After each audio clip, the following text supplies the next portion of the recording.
Coming up next on We Are Marshall Today, Marshall University researchers are busy connecting the future to the past. We'll explain. Plus, the spring semester is winding down. We'll have an update on graduation and what's ahead for the summer term. These stories and more up next on We Are Marshall Today. Hi, and welcome to We Are Marshall Today. I'm Leah Edwards. And I'm Dan Hollis. Researchers at Marshall University's College of Information Technology and Engineering are hoping their 21st century technology will help one of our country's most dangerous professions. Dan, Marshall recently welcomed U.S. Senator Jay Rockefeller to its 3D imaging laboratory, where mine safety was the topic of the day. Dr. Christopher Swindell has our story. Located in the Weisberg Engineering Building on Marshall University's Huntington campus is a 3D visualization laboratory where research on coal mine safety techniques is underway. Marshall recently hosted a demonstration for U.S. Senator Jay Rockefeller and others who learned how the ramped-up technology of the 21st century is helping an age-old industry. But you want to give them actual reality of what a mine is really like and the decisions they have to make under pressure when they can't see and they can't hear and they don't know where they are and they don't know if they have any oxygen left and all the rest of it. It's a magnificent contribution to safety in the mines. The researchers at Marshall's Visualization Lab are developing scenarios where eventually entire mining teams can be trained. Certified mine safety trainer Randy Massey says the high-tech tools will help save lives. We think this technology is the future of safety training.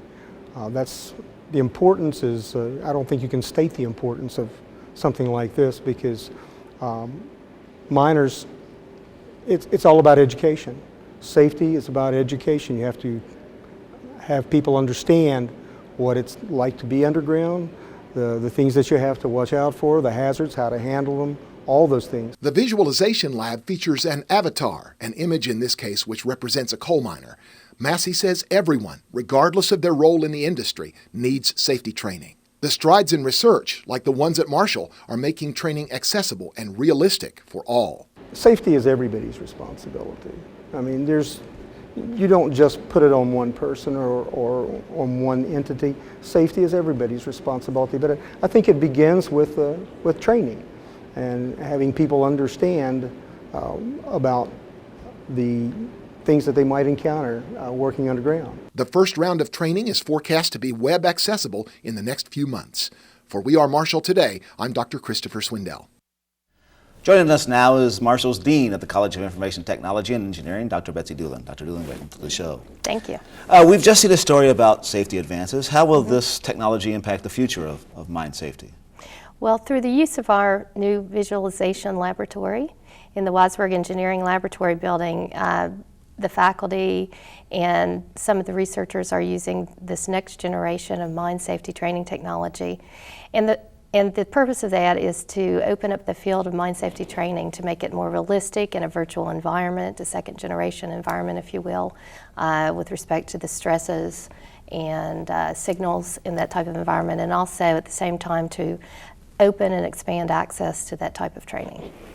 Let's use this opportunity to learn a little bit more about the College of Information Technology and Engineering. Tell us a little bit about your major and your school and your university, whatever it is. Is it a major? Is it a... Well, the College of Information Technology and Engineering is, we have 8 different degree programs. We have 3 undergraduate programs, computer science, engineering, and safety technology, and 5 graduate programs in fields complementary to those, either in engineering, information technology related fields, safety, and technology management.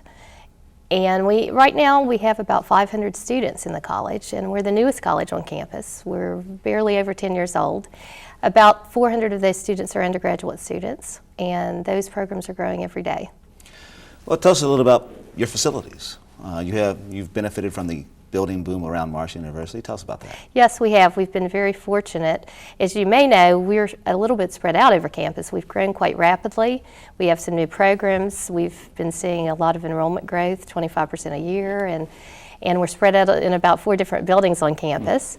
And last year, we were fortunate to be able to build the Weisberg Engineering Laboratory building with the support of the Arthur and Joan Weisberg family. And this building really was built to provide engineering laboratories and faculty space for those faculty that teach the engineering lab classes, and also classroom space for the engineering students, and a study area.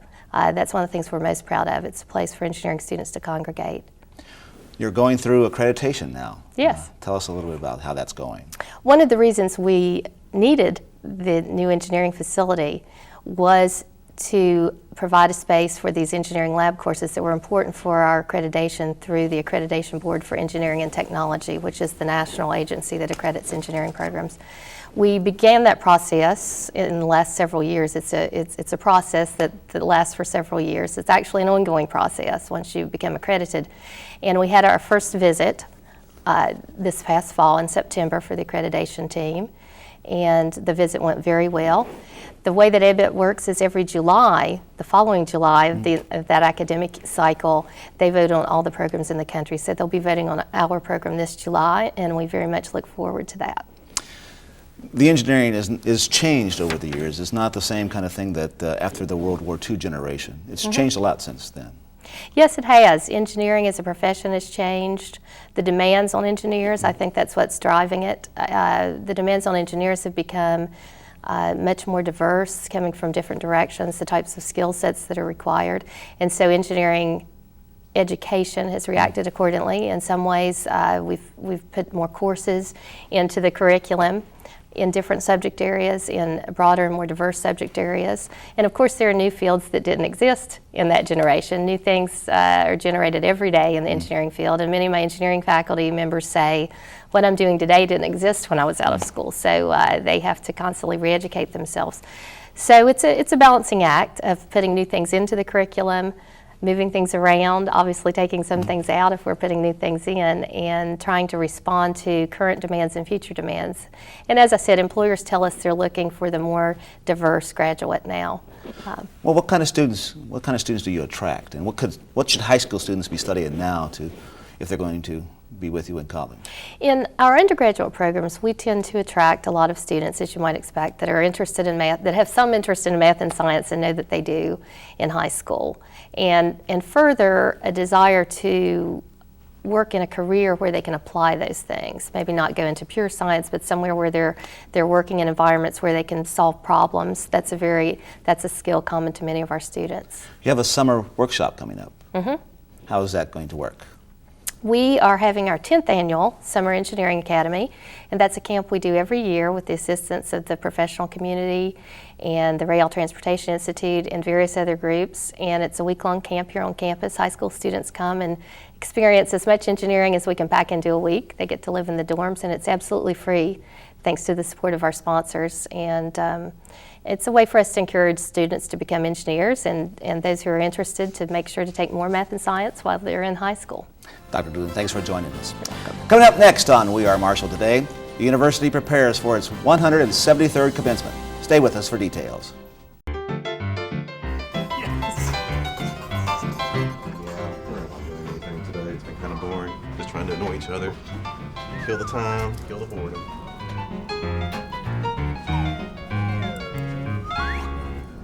My company's downsizing. I thought it'd be in my best interest to go back to school. With as busy as I am, commuting was not going to be an option. But with MU Online, I can take classes anywhere. Nationally accredited, affordable, convenient. MU Online. One of the nation's top experts on the study of life forms visited Marshall University earlier this month.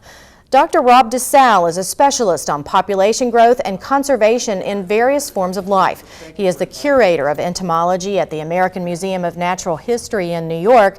DeSalle spoke as part of a series of public seminars hosted by the Marshall Institute for Interdisciplinary Research. It's that time of year again, award after award, and none more significant than honors for Marshall University's faculty. This year's winner of the Charles Hedrick Outstanding Faculty Award is Dr. Maria Carmen Riddle, who teaches Spanish. Also recognized for teaching awards were Dr. David Mallory, Julio Alves, Dr. Christina Franson, and Dr. Jason Morissette. Marshall University marks its 173rd commencement May 8th. Nearly 1,400 students are graduating, with about 700 expected to participate in the ceremony. The commencement speaker will be CNN reporter and Marshall journalism alum Sean Calebs. Members of Contact's Rape Crisis Center organized a human ribbon event in April on Marshall's Huntington campus. It was an effort to educate the community about preventing sexual assault. Education specialist Michelle Ziegler says awareness is the key to prevention. Sexual assault is one of the #1 most underreported violent crimes. There's a stigma attached to it. On college campuses, freshman girls are 4 times more likely to be a victim of sexual assault. This may be their first time of independence. They're going out for parties, they're meeting people. The highest percentage of sexual assault is acquaintance rape, and that's somebody that they know or that they have met. Marshall University's police department partnered with Contact for that event. Students made the bowls and advertised the event, but the success of the fundraiser was up to the community. Marshall University ceramics and advertising students recently participated in the annual Empty Bowls fundraiser. The event earlier this month allowed community members to purchase lunch and a handmade ceramic bowl. It's growing exponentially, and so we started planning several months ago, breaking into committees, and then those committees met, and then we would all meet as one larger committee, and then, we have today. This is the 7th year for the event. We all know that physical activity is beneficial for your health, but what about the environment? Check this out. Recently, Marshall's Sustainability Department, along with a couple of student groups, celebrated Earth Day by demonstrating the power of pedaling. We wanted to make it attainable and interactive, and this is all part of the sustainability fair that we're going to be going to in May. So it just seemed like it would be a lot of fun, to have students come and ride the bike and generate electricity, and it just adds to the idea of sustainability at Marshall. Even President Kopp got in on the action between meetings. Earth Day 2010 included a tree planting, a light bulb exchange, and several lectures. Marshall University football fans braved a rainy evening recently to catch a glimpse of the 2010 team. The annual green-white game attracted the second largest crowd ever for a spring game, with nearly 12,000 in attendance. The most attended spring game was in 2006, which showcased Marshall's undefeated 1996 team. This year, the green team downed the white team 17-14 before the game was called after 3 quarters because of inclement weather. The game wasn't the only event attracting sports fans to Marshall in late April. The Big Green hosted its annual dinner with former Marshall and NFL stars Chad Pennington, Randy Moss, John Wade, and Byron Leftwich, formally inducted into the school's Football Hall of Fame. The players say Marshall fans were certainly a part of their success. Our fans was a part of our family, all you have to do is look at certain situations. What they did for us, like the Akron game where I broke my leg. If it wasn't for those 7,000 to 8,000 people cheering when they see me, I physically couldn't do it. The passion that this town has for football, the quality of the people in this town, it's unmatched. Football 2010 isn't the only sport fans are looking forward to this year. Basketball season takes on a whole new look under the newly hired head coach Tom Harrion. Harrion was introduced to the community during a news conference in April. Harrion brings 21 years of collegiate coaching experience to Marshall. Marshall University recently marked the inauguration of a new student body president and vice president. One is from New York and one from Florida, but their dedication to the Thundering Herd couldn't be any more intense. They are from 2 very different states, hundreds of miles away from Huntington, West Virginia. But new student body president Patrick Murphy and vice president Samantha Turley have at least one thing in common: a love for Marshall University. Despite the fact I was born and raised in Florida, my entire family went to school at Marshall. I have very deep roots in the state of West Virginia. So growing up, despite the fact that I was 700 miles away, I always knew that Marshall's where I would come. It's where my mother went, it's where my whole family went, and I knew it was the place I wanted to be. Turley and Murphy were sworn into office in April. Both say they are ready to coordinate dozens of new experiences for Marshall students. WVU is coming to town this year, and we want to try and get one of the biggest tailgates to happen, have a whole block party going on when they come down, and we want to be able to provide free services to the Ohio State game and a WVU game for basketball and things like that, just like Sean did in the past year. And we really want to be student advocates and be able to represent the students as best we could. We'd like to do a downtown block party at the beginning of the semester as part of the week of welcome that will be for all the freshman students coming in this fall. It's a new thing, so we want to add something to it, show student government's presence immediately, and also get Marshall freshmen familiar with the Huntington community quickly, because I think the community in Marshall, the more they work together, the better both will be. Murphy and Turley are not new to student government, working the past several years in a variety of capacities. And while experience is important, outgoing President Sean Hornbuckle says it will be courage that defines their administration. The main thing I want to tell him is not to be afraid of anything, to make sure that you seek out challenges. Being that you're the leader of all of our students, you have to make sure that you go that extra mile to try to make sure they get all the benefits they can get, to make sure you're their fighting advocate every time, and to make sure that you're really creative and try to create different events and unique opportunities for them. While the academic year is winding down for most students, for Murphy and Turley, the work has just begun. And joining us now to talk more about academic affairs is our Associate Dean for Academic Affairs, Dr. Frances Hensley. Thanks for joining us. Thank you. We just saw a story about our new student body president and vice president. There are lots of new things happening here on campus. And of course, we're facing graduation right now. And everybody gets the chance to walk across the stage with our commencement. Why is that so important for our students to participate in? Well, I think it's an opportunity for their families to celebrate with them and for them to be recognized in a personal way. We've not done that. We've only been doing it for the past few years, and I think the feedback from students has been very positive. I mean, they're very excited to get that opportunity to have their name called, walk across the stage, give their families an opportunity to have their moment in the spotlight, and their families have an opportunity to cheer for them. Mm-hmm. And it's really exciting. A lot of our students are first-generation college, and this is a big deal. And it's at the Big Sandy Superstore Arena, and surprisingly it actually goes fairly quickly when you think that you're sending 1,000 people across the stage. It really does. The readers have this down to an art, and they actually have it timed, but it gives each student an opportunity to go across to shake hands with the president, to shake hands with the dean, and then go off stage. To go off the podium and have their picture made. So it's in a short period of time. It can be a very special occasion. But talk about a lot of work. Graduation is so much work. Just the event itself is a lot of work for university folks. It is. It's actually mostly for the registrar's office, and they do it beautifully. Talk about a team effort. They have that, and I would also have to say, with the folks from Physical Plant,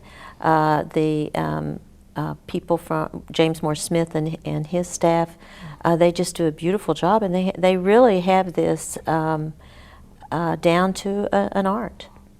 Well, we have graduation happening in May. We have a new student body president. There are so many changes on a college campus most of the year, but in the spring term and summer, there really are a lot of things going on. So let me switch gears on you and ask you about freshman orientation for this coming summer, because you have some surprises in store for folks. We do, and orientation is such an exciting time for everyone.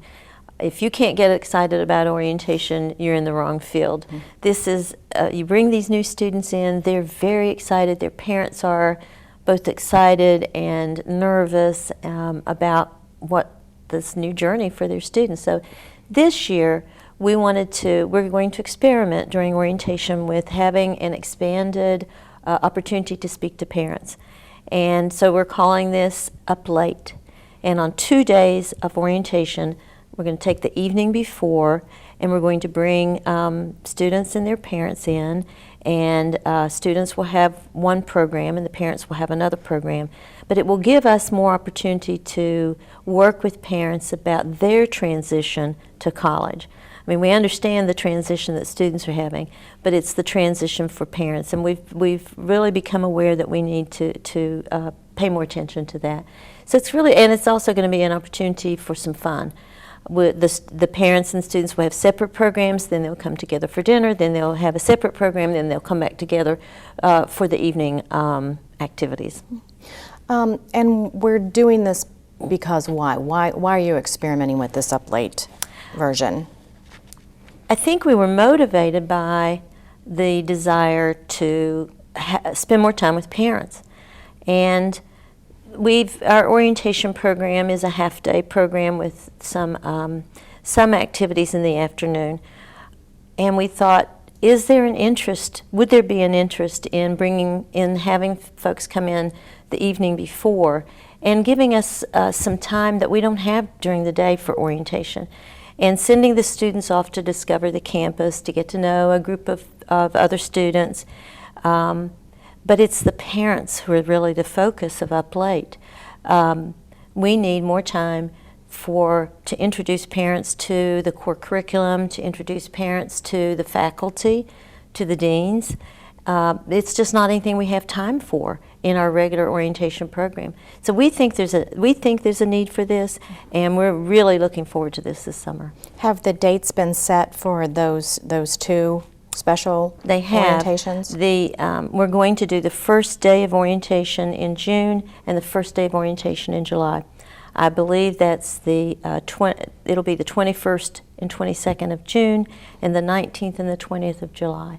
All right, well, we'll get a report back from you this summer about how that went. In the meantime, I think I've seen some numbers that we've had an increase in freshman applications.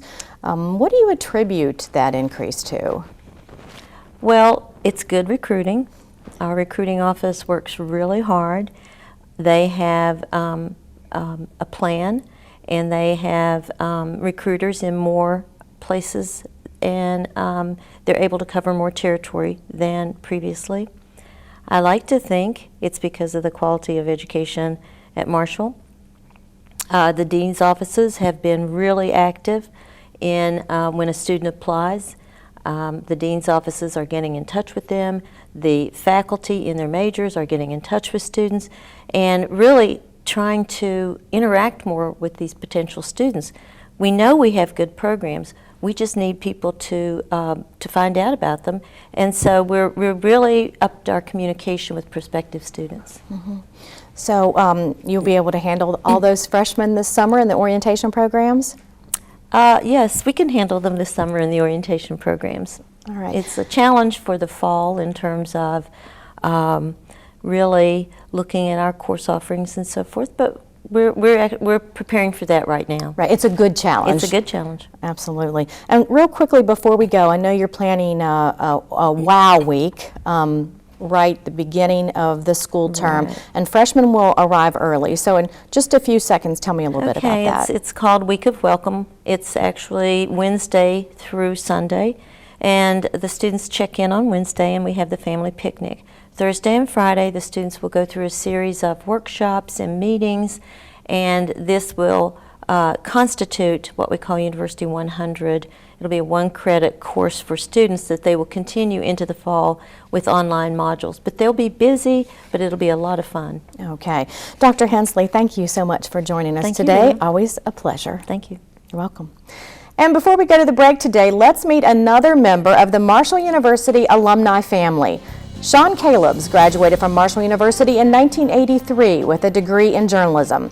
He lives in the New Orleans area and works for CNN as a news reporter.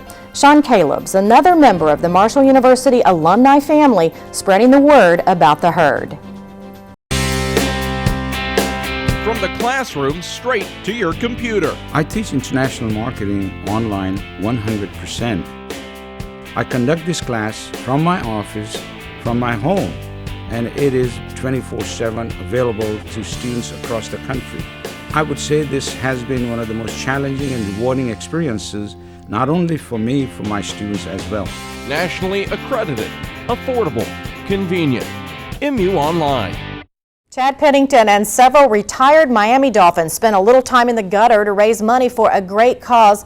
Well, not too much time in the gutter, though, hopefully. Leah Pennington and the former NFL greats were bowling for dollars, all in support of his First and 10 Foundation. Football players usually don't care much about strikes, but that wasn't the case when Chad Pennington brought several of his Miami Dolphin friends to town to raise money for his First and 10 Foundation. This is our 6th annual First and 10 Foundation Celebrity Bowl, and it's our annual fundraiser for the tri-state area. Tri-state area has been so good to my wife and me, and we want to return the favor. And you know, our foundation seeks to improve the quality of life of the citizens of the tri-state area, and our supporters do such a great job. You know what? Our foundation is your foundation, and that's what we're all about. This year, the Celebrity Bowl's theme centered on retired Miami Dolphin greats.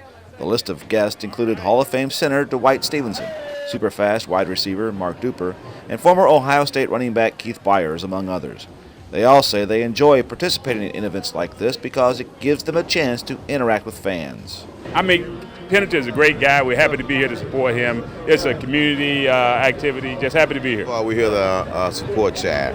You know, Chad is played with the Dolphins, and he did a great job with the Dolphins. And we're looking for him to come back this year and do a great job. And anytime a Dolphins teammate of mine come to us and say, "Hey, we got charities and we want to help," of course, there's no if and then because he's helping others, and it's always good to give a helping hand to other people.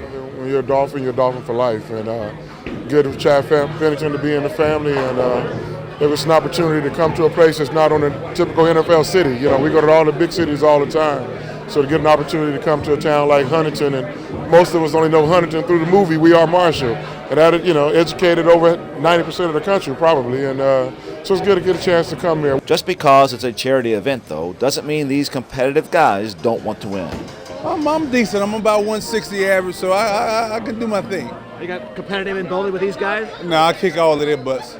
No matter what we do, it's always going to be trash talking. So you got to go out and you got to get your best. So I'm going out here, I'm trying to whoop them all. But I think Lewis is the best bowler out of all of us. But we're going to find out because anything can happen at any time. I'm not very competitive. I'm the old guy here in the group. I'm the oldest here and don't bowl a lot. But when Chad told me what he was trying to do, it made it worth my while to be here. So I'll go out, I'll have some fun. I guarantee you I might not be the best bowler, but I bet my team had the most fun. In the event, the celebrities bowl with community members who donate to play. For them, it's about supporting a good cause while having a good time. The most important thing is the community involvement that Chad and Robin have done in giving back to West Virginia, and then especially to the Huntington area. With the Marshall University Foundation, we're all about giving back, and so this is just one way that we can say thank you to one of our fabulous alums, the son of Marshall, but then also just enjoy realizing that he also gives back to the community. It just feels good. It feels good to work with Chad and what Chad does, this foundation. He just brings a lot of excitement to the children that he supports, excitement to us, the ones who get to participate in helping with the foundation. This was the 6th annual Celebrity Bowl, and so far the event has generated more than $800,000 and lots of memories on the lanes. What a fun event, Leah. That's all for this edition of We Are Marshall Today. I'm Dan Hollis. And I'm Leah Edwards. Thanks for watching.